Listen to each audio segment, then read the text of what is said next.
Hello दोस्तों, स्वागत है आपका अपने यूट्यूब चैनल जॉब तक में। दोस्तों, आज हम स्टार्ट करने वाले हैं एनसीईआरटी मैथ क्लास 12th का चैप्टर नंबर 10। दोस्तों, चैप्टर नंबर 10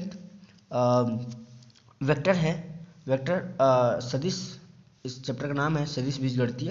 तो दोस्तों, सदिश बीजगणितीय प्रश्नावली को लगाएं इससे पहले हम कुछ बातों को, इम्पोर्टेंट बातों को नोट करें कि क्या होता है। जैसे दोस्तों, कोई भी क्वांटिटी है, मैंने यहाँ पे सारा लिख रखा है ताकि टाइम का यानी समय का बचत हो, इसलिए पहले से ही लिख रखा है। यहाँ पे अगर कोई भी क्वांटिटी है, कोई भी चीज़ है, तो उसके दो फिजिकल क्वांटिटी हो सकते हैं। या तो वो स्केलर होगा, स्केलर का मतलब होता है कि अदिश, स्केलर का मतलब होता है अदिश। और वेक्टर हो सकता है, या तो वो वेक्टर या तो अदिश हो सकता है या तो वेक्टर हो सकता है। वेक्टर का मतलब होता है सदिश, वेक्टर का मतलब होता है सदिश। तो दोस्तों, आप नोट कर लेंगे। तो स्केलर होगा या तो वेक्टर। जैसे स्केलर क्वांटिटी क्या होती है? स्केलर क्वांटिटी जिसमें केवल मैग्नीट्यूड हो। मैग्नीट्यूड का मतलब परिमाण, जिसमें क्या हो, केवल परिमाण हो। जबकि वेक्टर यानी सदिश क्या होता है?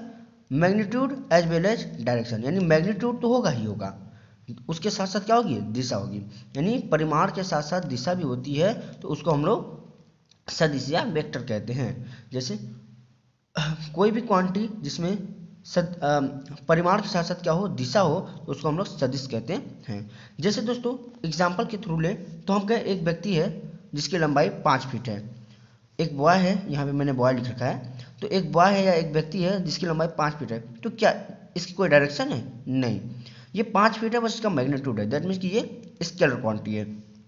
जबकि मान लीजिए हम कहें कि एक ब्लॉक है, एक टुकड़ा है कोई, और इसको जो है इस साइड, इस डायरेक्शन में, यहाँ डायरेक्शन दिखाया गया है, इस डायरेक्शन में 15 न्यूटन का फोर्स लगा करके ढकेला जाता है। तो इस ब्लॉक में, ये ब्लॉक जो है ढकेला जा रहा है, ये सदिश होगी कि अदिश? बिल्कुल सदिश होगा। क्यों? क्योंकि पहली बात तो 15 न्यूटन का बल लगाया जा रहा है, दैट मीन्स कि इसमें परिमाण है, और ये इस डायरेक्शन में ढकेला जा रहा है, दैट मीन्स कि इसमें दिशा है। तो परिमाण और दिशा दोनों ही हैं, तो ये क्या होगा, वेक्टर यानी सदिश राशि होगी।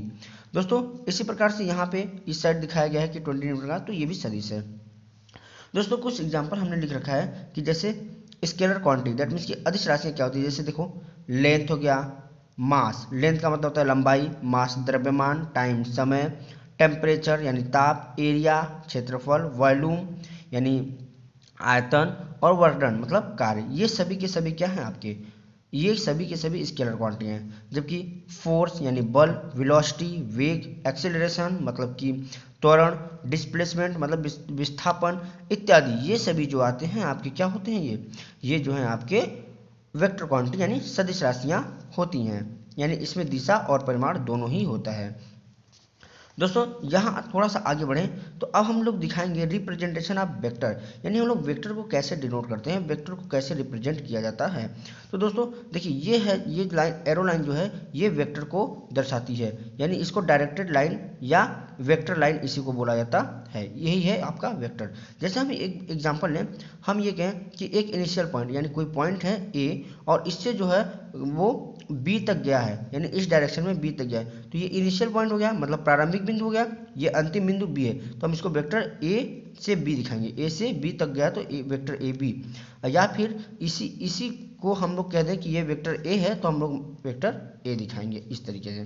तो ये दोनों सेम चीज़ है। दोस्तों, आगे चलते हैं। मैग्नीट्यूड ऑफ वेक्टर, यानी वेक्टर का, किसी भी वेक्टर का मैग्नीट्यूड कैसे दिखाते हैं। तो दोस्तों देखिए, किसी भी वेक्टर का मैग्नीट्यूड क्या होता है, length of the directed line, यानी ये जो डायरेक्टेड लाइन है, इसकी जो लेंथ है, ये डायरेक्टेड लाइन है, इसकी लेंथ जो होती है वही क्या होती है, इस वेक्टर की मैग्नीट्यूड यानी परिमाण होगा। तो हम लोग इसको निकालेंगे कैसे, ये जो वेक्टर है इसी को मॉड लगा देंगे, तो mod of vector A equal to जाएगा mod of vector B, mod of vector A B और मॉड ऑफ वेक्टर ए कर दे, ये इसका परिमाण है। अब कैसे परिमाण निकालेंगे आगे हम डिस्कस करेंगे। आगे आता है दोस्तों, बहुत सारे वेक्टर्स हैं जिनको वेक्टरों के बारे में आपको जानना है। तो हम पहले ये दर्शाते हैं कि पोजीशन वेक्टर क्या होता है, यानी पोजीशन वेक्टर क्या होता है, इसके बारे में हम चर्चा करेंगे। तो दोस्तों, हम जैसे जानते हैं कि 3D स्ट्रक्चर में क्या होता है, ये हमारे ये एक्स अक्ष है, ये वाई अक्ष है, ये जेड अक्ष है। हाँ, इसका पॉइंट जो है, ये केंद्र बिंदु वो ओ है, यानी 0 है। आप किसी भी एक्स वाई जेड का इनिशियल पॉइंट जो है ये ओ ही होता है यहाँ पे। और हम कहें कि इससे जो है यहाँ से कोई बिंदु P है तो इसका पोजीशन वेक्टर क्या होगा। अगर ये 3D स्ट्रक्चर है तो इसमें देखिए 3 चीज़ आएंगे, एक्स वाई जेड, तीनों ही दिशाएं आएंगी, तो पोजीशन वेक्टर इसका क्या हो जाएगा, एक्स वाई जेड। तो हम इस पोजीशन वेक्टर को हम लोग टर्मिनल पॉइंट या पोजीशन वेक्टर कहते हैं। जैसे यहाँ पे हम कहते हैं कि पोजीशन वेक्टर क्या होता है, हुज इनिशियल पॉइंट 0 0, ये इनिशियल पॉइंट है जो कि 0 0 0 होता है। यहाँ पे मैंने लिख दूँ यहाँ पे, तो ये हो जाएगा आपका 0 0 0, और यहाँ पे ये टर्मिनल पॉइंट है जिसका डायरेक्शन एक्स वाई जेड। अब हम कहें कि O से P की दूरी जो है अगर R है, O से P की दूरी R है, तो यहाँ पे मैग्नीट्यूड क्या हो जाएगा, OP। मैग्नीट्यूड इसका क्या, ये तो पोजीशन वेक्टर लिखा दिया, मैग्नीट्यूड क्या हो जाएगा O से P। अब अभी हमने यहाँ पे पढ़ा कि जो मैग्नीट्यूड होता है वो length of vector directed line होता है, तो यहाँ से यहाँ तक की जो लेंथ है वही होगा, यानी यहाँ पे मॉड ऑफ वेक्टर R, तो मॉड ऑफ वेक्टर R, ये तो पोजीशन R दिखाया गया, वेक्टर को दिखाया गया, यहाँ मैग्नीट्यूड निकाले तो मॉड ऑफ वेक्टर OP या फिर मॉड ऑफ वेक्टर R, और इसको कैसे निकालेंगे, रूट में X square plus Y square plus Z square करके मैग्नीट्यूड हम लोग फाइंड कर लेंगे। आगे आते हैं दोस्तों, आगे आते हैं तो यहाँ पे है डायरेक्शन कॉनसाइन एंड डायरेक्टेड रेशियोज। तो सबसे पहले हम समझते हैं कि डायरेक्शन कॉनसाइन है क्या। जैसे हम यहाँ पे कहें कि ये जो है आपका, अभी आपने ऊपर देखा यहाँ पे कि ये एक्स अक्ष है, ये वाई अक्ष है और ये जेड अक्ष है। यहाँ पे कोई पॉइंट P है, अगर हम ये कहें कि ये पॉइंट P जो है आपका, ये पॉइंट P ये टर्मिनेट पॉइंट है, टर्मिनल पॉइंट है पोजीशन वेक्टर है, और यहाँ पे हम ये कहें कि ये जो पॉइंट है ये एक्स अक्ष से, किससे, ये रहा एक्स अक्ष, ये एक्स अक्ष से अल्फा कोण बनाती है, कितना, अल्फा कोण बनाती है, और ये वाई अक्ष से बीटा कोण बनाती है, और ये जो है यही लाइन जेड अक्ष से, ये जेड अक्ष है, जेड अक्ष से गामा कोण बनाती है। तो दोस्तों हम लोग इसको कहेंगे, तो ये लाइन है, तो एक्स अक्ष से इसका अल्फा कोण है, यानी एक्स अक्ष से इसका डायरेक्शन एंगल क्या हो गया, अल्फा, वाई अक्ष से डायरेक्शन एंगल क्या हो गया, बीटा, और जेड अक्ष से डायरेक्शन एंगल क्या हो गया, गामा कोण मतलब। तो यहाँ पे अल्फा बीटा गामा ये डायरेक्शन एंगल यानी दिशा का कोण है कि एक्स अक्ष से इतने कोण पे, वाई अक्ष से इतने कोण पे और जेड अक्ष से इतने कोण पे, तो ये आपका क्या रहता है, डायरेक्शन एंगल, यहाँ पे मैंने लिख रखा है। अगर इसी एंगल के आगे हम लोग कॉस लगा दें तो हो जाएगा कॉनसाइन, क्या हो जाएगा, कॉनसाइन, यानी डायरेक्शन कॉनसाइन हो जाएगा। तो ये हम कॉस लगा दें तो cos alpha cos beta cos gamma, और ये cos alpha cos beta cos gamma क्या हो जाएंगे, डायरेक्शन कॉनसाइन हो जाएंगे, क्या हो जाएंगे, डायरेक्शन कॉनसाइन। अभी हम आगे समझते हैं इसको। अब चूंकि दोस्तों देखिए अभी हमने देखा कि cos alpha cos beta cos gamma क्या थे, डायरेक्शन कॉनसाइन थे।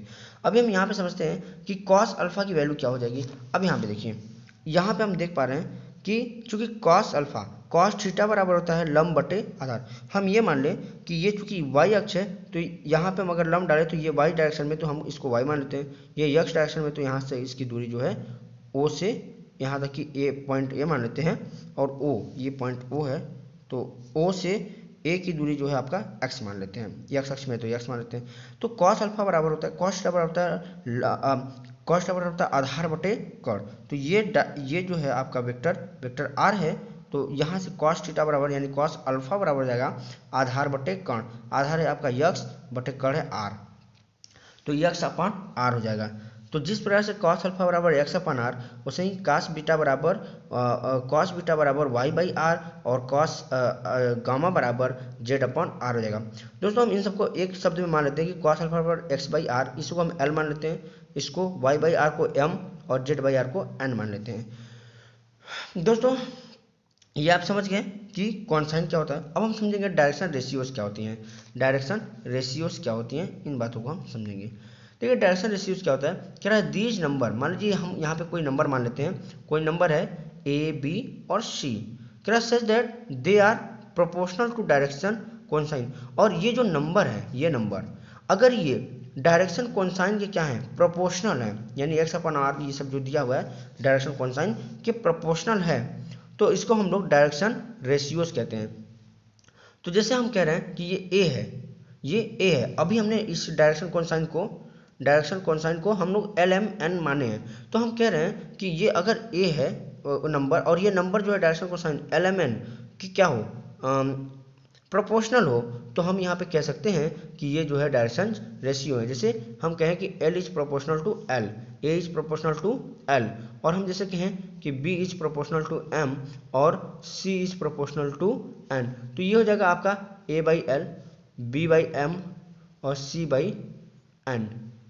तो यहाँ पे ये दोस्तों इस तरीके से हम लिख सकते हैं कि A by L, B by M और सी बाई एन, ये आपका क्या हो जाएंगे, डायरेक्शन रेशियो हो जाएंगे। और चूंकि अभी आप देखें हैं कि यहाँ से अगर हम देखें तो ये L equal to X upon R होता है, तो एक्स यहाँ पे देखिए एक्स यहाँ पे अभी यह माने हम कि X upon R equal to A है, तो एक्स इजकल टू क्या हो जाएगा, एल इंटू आर, और यही क्या होगा, ए का डायरेक्शन रेशियो है, यानी ए एक्स अक्ष में ए है, तो ए का डायरेक्शन रेशियो क्या हो जाएगा, ए बराबर एल आर, बी बराबर एम आर और सी बराबर एन आर, यहाँ से निकाल लेंगे हम। अब आगे आते हैं दोस्तों, कुछ पॉइंट हैं याद रखने के लिए, रिमार्क्स।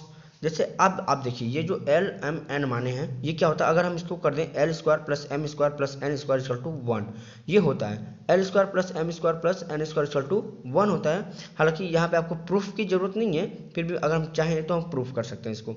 आपको याद यही रखना है सिर्फ कि L square plus M square plus N square बराबर क्या होता है, 1 होता है, यानी डायरेक्शन कोसाइंस का वर्ग करके ऐड करें तो क्या होता है, 1 होता है। फिर भी हम प्रूफ करना चाहें तो हम देखते हैं, इसको लेते हैं L square plus M square plus N square, तो यहाँ पे हम अगर देखें तो एल की वैल्यू क्या है, यहाँ पे आप देख रहे हैं ना, L equal to X upon R, यहाँ से हम निकाल सकते हैं कि L equal to X upon R है, इसी को एल माना गया है, तो हम इसको जगह रख देते हैं यहाँ पे। तो यहाँ पे हम एल की जगह X upon R, Y M की जगह वाई अपॉन आर और जेड की जगह एन की जगह जेड अपॉन आर आएगा, और इसको स्क्वायर करके रख देते हैं, जो कि यहाँ पे है M equal to Y upon R, N equal to Z upon R. अब हम क्या करते हैं, इसको जो है ब्रैकेट को खोलेंगे तो स्क्वायर है, स्क्वायर कर देंगे, एलसीएम लेंगे, तीनों के नीचे आर स्क्वायर, तो एलसीएम ये आएगा, ऊपर का सारा जुड़ जाएगा, ठीक है। अब यहाँ पे हम देख रहे हैं कि X square plus Y square plus Z square upon R square आ गया। अभी हम आप पीछे पढ़े हैं कि चूंकि आर बराबर होता है, देखिए आर बराबर रूट में X square plus Y square plus Z square, तो यहाँ पे हम उसी वैल्यू को रख देते हैं आर की वैल्यू को जब रूट में ये रखे और स्क्वायर तो स्क्वायर कर दिए, और जैसे ही स्क्वायर खोलेंगे तो ये रूट हट जाएगा और ये पूरा टोटल क्वांटिटी कट के 1 आ जाएगी। तो इस तरीके से X square L square plus M square plus N square की वैल्यू क्या होती है, 1 होती है। ठीक है दोस्तों, आगे समझते हैं, कुछ और भी पॉइंट हैं। देखिए टाइप ऑफ वेक्टर, अब हम लोग थोड़ा वेक्टर के टाइप को पढ़ते हैं, बहुत जल्दी हम लोग इस 10.1 को कवर करेंगे, तो आप पहले बने रहिए क्योंकि मेन इसका यही है।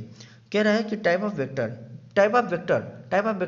में हम लोग पहले पढ़ते हैं जीरो वेक्टर। क्या पढ़ते हैं, जीरो वेक्टर, यहाँ पे गलत लिखा गया है, जीरो वेक्टर यानी शून्य वेक्टर, और इसी को हम लोग नल वेक्टर कहते हैं। क्या बोलते हैं, नल वेक्टर। जीरो वेक्टर को ही नल वेक्टर कहते हैं। अब जीरो वेक्टर का क्या मतलब है, जीरो वेक्टर का मतलब है जिसका मैग्नीट्यूड क्या होना चाहिए, जीरो। मैग्नीट्यूड का मतलब परिमाण उसका क्या होना चाहिए, जीरो।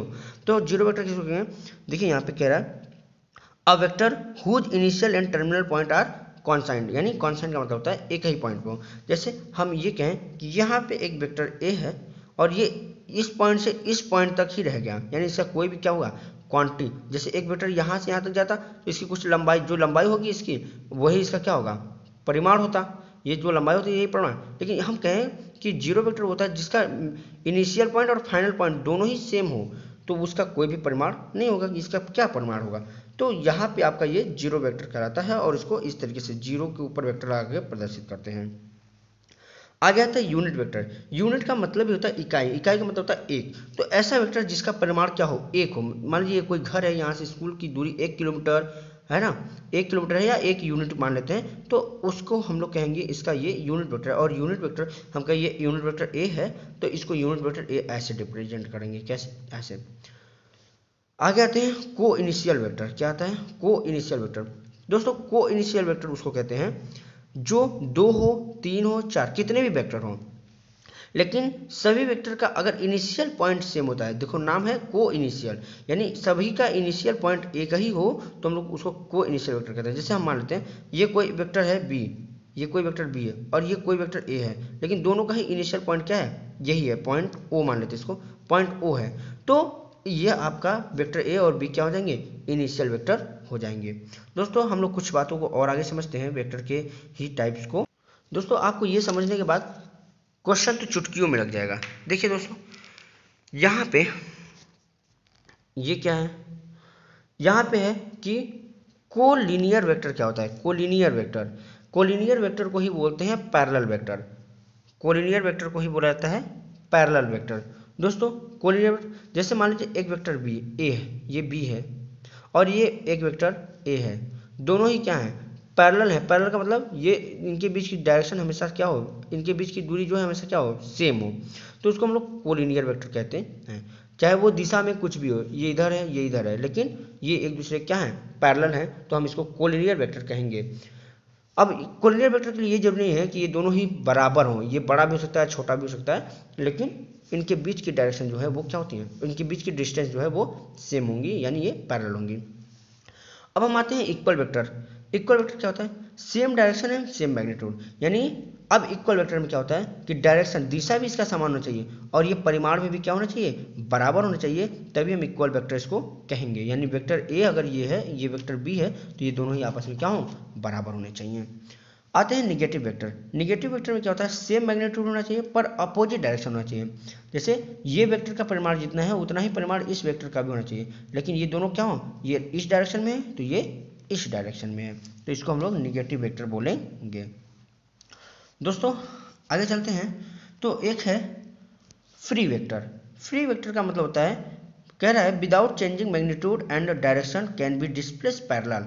यानी कह रहा है कि कोई वेक्टर दिया हुआ है और उसके मैग्नीट्यूड और डायरेक्शन को बदले बिना एक स्थान से दूसरे स्थान तक उठा के रखा जा सकता है, तो उसको हम लोग कहेंगे फ्री वेक्टर। जैसे देखिए यहाँ पे ये वेक्टर ये है, इसकी डायरेक्शन इधर है, अब इस वेक्टर को उठा के हमने यहाँ रख दिया इसके पैरेलल में, इसकी डायरेक्शन ये नहीं कि उठा के ऐसे रख दिया है ना, ऐसे नहीं, क्या हुआ, जैसे ये था वैसे ही रख दिया, मतलब इसके डायरेक्शन में भी चेंज नहीं किए और इसमें परिमाण में भी चेंज नहीं किए, दैट मीन्स कि ये इसके पैरेलल है, तो एक तरीके से ये क्या होगा, फ्री वेक्टर। यही वेक्टर उठा के यहाँ रख दिए तो ये क्या है, फ्री वेक्टर है।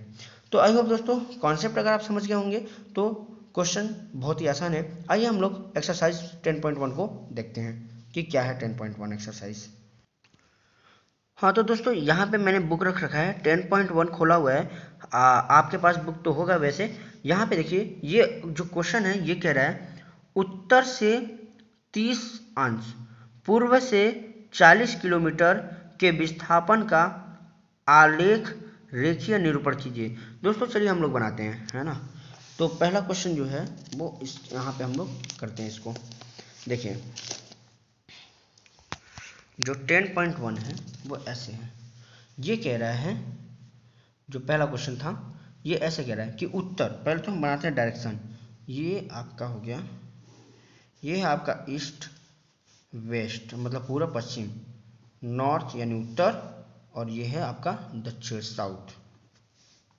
दोस्तों ये क्या कह रहा है, उत्तर से 30 अंश, उत्तर ये मान लीजिए उत्तर है, हम यहाँ से खींचते हैं, ये हम दिखाएंगे यहाँ पे, नापना तो है नहीं, नाप के तो बना रहा है कौन, यहाँ पे आपका 30 अंश, उत्तर से 30 अंश, यहाँ पे हम दिखाएंगे कि उत्तर से 30 अंश का कोण है। और कह रहा है पूर्व में, यानी ये देखिए ये उत्तर से 30 अंश, ये पूर्व साइड है तो इधर ही की साइड हम बनाएंगे, इन्हें कि इधर बना दें, उत्तर से 30 अंश पे तो हम इधर भी बना सकते थे, लेकिन पूर्व की साइड बनाना है तो यह पूर्व साइड। कह रहा है 40 किलोमीटर, हम दिखा देंगे यहाँ 10 किलोमीटर 20 किलोमीटर 30 किलोमीटर और 40 किलोमीटर इधर की तरफ झुकता गया, तो ये हमारा हो गया आपका 40 किलोमीटर पूर्व साइड। बस यही ग्राफ आपको बनाता है। ये पहला क्वेश्चन हो गया फाइनल, 10.1 का पहला क्वेश्चन फाइनल हो गया। आगे चलते हैं दोस्तों। तो अब जो है आपको यहाँ पे करना है, देखिए ध्यान से, यहाँ पे ये बोल रहा है बुक्स में, देखिए बुक्स को इधर लाते हैं तो देखते हैं यहाँ पे, ये कह रहा है निम्नलिखित मापों को सदिश एवं अदिश के रूप में श्रेणीबद्ध कीजिए। आपको इसमें बताना है कि कौन सा जो है आपका क्या है, सदिश है कौन सा अदिश है। सदिश का मतलब वेक्टर और अदिश का मतलब स्केलर। तो यहाँ पे देखिए 10 kg लिखा है, पहला क्वेश्चन 10 kg। अभी हमने बताया कि जो मास वगैरह होते हैं, केजी किसका मात्रक है, मास का यानी द्रव्यमान का। अभी हमने पीछे बताया कि जो मास होती है वे स्केलर क्वांटिटी है, यानी ये आपका अदिश राशि हो गया। ये कह रहा है 2 मीटर उत्तर पश्चिम। अब यहाँ पे देखिए 2 मीटर इसका मतलब क्या है, परिमाण दिया है, और उत्तर पश्चिम मतलब दिशा भी बोल दिया, तो परिमाण और दिशा दोनों ही है, तो ये कैसा क्वांटिटी है, ये आपका वेक्टर यानी सदिश क्वांटिटी है। ये 40 डिग्री है, ये डिग्री अभी हमने बताया पीछे, देखेंगे आप। टेम्परेचर यानी ताप क्या होती है आपका, अदिश राशि होती है, तो ये डिग्री है, ताप का मात्रक है तो अदिश राशि है। यहाँ पे बोला है 40 वाट, वाट मतलब शक्ति का मात्रक है। अभी आप देखिए चूंकि P = power, P equal to होता है W/T, शक्ति बराबर कार्य बटे समय। अब यहाँ आप देख रहे हैं कि जो कार्य होती है, कार्य क्या है, अदिश राशि है, समय क्या है, अदिश राशि है, तो ये क्या होगी, पावर, अदिश राशि। तो पावर क्या है, अदिश राशि है। इसी प्रकार से है 10 के पावर 19 कूलाम। अब ये है 10 के पावर 19 कूलाम, ये आपका सदिश राशि है। और यहाँ पे आपका दे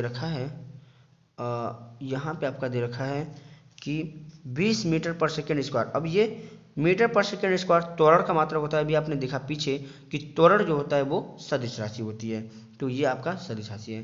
क्वेश्चन नंबर 3 अगर देखें तो इसमें भी कह रहा है निम्नलिखित को अदिश एवं सदिश राशियों के रूप में श्रेणीबद्ध कीजिए। इसको भी बताना है कि कौन सा सदिश है, कौन सा अदिश है। यहाँ पे लिखा है समय कालांश। अभी आपने देखा टाइम एक अदिश राशि है, दूरी एक अदिश राशि है, बल देखिए एक सदिश राशि होती है, ठीक है। और यहाँ पे ये लिखा है वेग भी एक सदिश राशि है, और कार्य पीछे देखा आपने, ये अदिश राशि है। तो आई होप दोस्तों ये सारा क्वेश्चन आपसे लग गया होगा। आइए आगे समझते हैं। यहाँ पे देखिए, ये जो क्वेश्चन नंबर 4 है, 4 क्वेश्चन है, कह रहा है आकृति वर्ग में सदिशों को पहचानिए। आपको इसमें ये एक वर्ग बना हुआ है, पहले ही बोल दिया वर्ग है। वर्ग मतलब चारों साइड इसकी क्या है, आपस में बराबर है। इसके बाद ये वेक्टर ए है और इसकी इधर की तरफ डायरेक्शन दिखाया गया है। ये वेक्टर डी है और इसको इधर की साइड डायरेक्शन दिखाया गया है। और ये वेक्टर बी है, ये डी था, ये बी है, इसकी भी डायरेक्शन इधर दिखाया गया है। और ये वेक्टर सी है, इसकी डायरेक्शन इधर दिखाया गया है। यहाँ पे पूछ रहा है कि सदिश आदिम, पहला क्वेश्चन है कि सह आदिम। देखिए आपको ध्यान से देखेंगे तो पहले इस चीज को, वेक्टर को देख लीजिए अच्छे से। ये लिखा है सह आदिम, ठीक है। तो दोस्तों ये पहला क्वेश्चन है कि सह आदिम। इसमें आपको बताना है इस फिगर से कि कौन सा वेक्टर सह आदिम है। सह आदिम का मतलब होता है कोलिनियर। अभी आप पीछे पढ़े हैं कि कोलिनियर वेक्टर क्या होती है, यहाँ पे आप पढ़े हैं, देखिए यहाँ पे ये है कोलिनियर, जिसके इनिशियल पॉइंट क्या हो, सेम हो, उसको हम लोग कोलिनियर वेक्टर कहते हैं। तो यहाँ पे हम इस फिगर में देखें, इसी का कोलिनियर का ही हिंदी नाम सदिश सह आदिम नाम है। तो यहाँ पे हम देख रहे हैं कि इस फिगर में हम देखें तो ये वेक्टर और ये वेक्टर दोनों की इनिशियल पॉइंट क्या है, सेम है। बाकी इसकी देखिए यहाँ पे सेम नहीं है, यहाँ पे इसकी सेम नहीं है, लेकिन ये पॉइंट जो है यहाँ पे इसका सेम है, यानी एक ही पॉइंट से ये दोनों वेक्टर जा रहे हैं। तो इसका मतलब ये वेक्टर ए और वेक्टर डी ये क्या है, सह आदिम वेक्टर हैं। यहाँ पे बोल रहा है समान वेक्टर। समान वेक्टर का मतलब होता है इक्वल वेक्टर। अभी आपने पीछे पढ़ा है कि समान वेक्टर क्या होते हैं, कि जो दिशा और परिमाण दोनों जिनके बराबर होते हैं उनको समान वेक्टर कहते हैं। तो यहाँ पे हमारा समान वेक्टर क्या हो जाएगा, देखिए यहाँ पे हम देख रहे हैं कि वेक्टर डी की दिशा इधर है और वेक्टर बी की दिशा इधर है, और ये दोनों परिमाण में क्या है, बराबर, क्योंकि वर्ग है, बोला है कि एक वर्ग है, तो वर्ग है तो इनके साइड बराबर होंगे और दिशा भी समान है, तो ये आपका समान वेक्टर कहलाएंगे। जबकि ये इसकी डायरेक्शन इधर है, इसकी डायरेक्शन इधर है, तो ये समान वेक्टर नहीं हो सकते। तीसरा कह रहा है संरेख परंतु असमान। संरेख होने चाहिए परंतु असमान। संरेख का मतलब होता है कि अभी आप देख रहे हैं कि संरेख हो लेकिन असमान। संरेख का मतलब पैरेलल हो। तो ये वेक्टर देखिए इधर की डायरेक्शन है, ये वेक्टर इधर का डायरेक्शन है तो पैरेलल, लेकिन डायरेक्शन इनका क्या है, भिन्न है। तो आप कह सकते हैं कि वेक्टर ए और वेक्टर सी संरेख है परंतु असमान है। दोस्तों यहाँ पे हम लोग 5 नंबर क्वेश्चन पे आए, तो इसमें आपको बताना है कौन सा सत्य है कौन सा असत्य है। ये कह रहा है वेक्टर ए तथा वेक्टर माइनस ए संरेख हैं।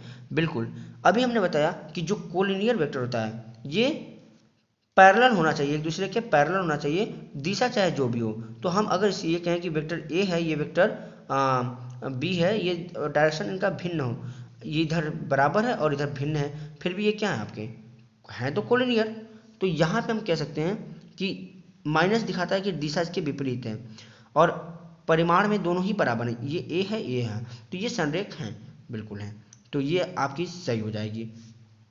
अब यहाँ पे कह रहा है दो संरेख सदिशों का परिमाण, कह रहा है दो संरेख सदिशों का परिमाण सदैव समान होता है। देखिए जरूरी नहीं है, ये दोनों ही संरेख हैं, लेकिन हमने बोला वेक्टर बड़ा छोटा हो सकता है, बस ये पैरेलल होना चाहिए। अगर वेक्टर बड़ा छोटा हो जाएगा, जैसे ये वेक्टर हम कहें कि 2 मीटर का है और ये वेक्टर 3 मीटर का है, 3 मीटर का है, तो ये बड़े छोटे हो सकते हैं, लेकिन ऐसा नहीं कि बड़ा छोटा होगा तो पैरेलल नहीं होगा, है ना।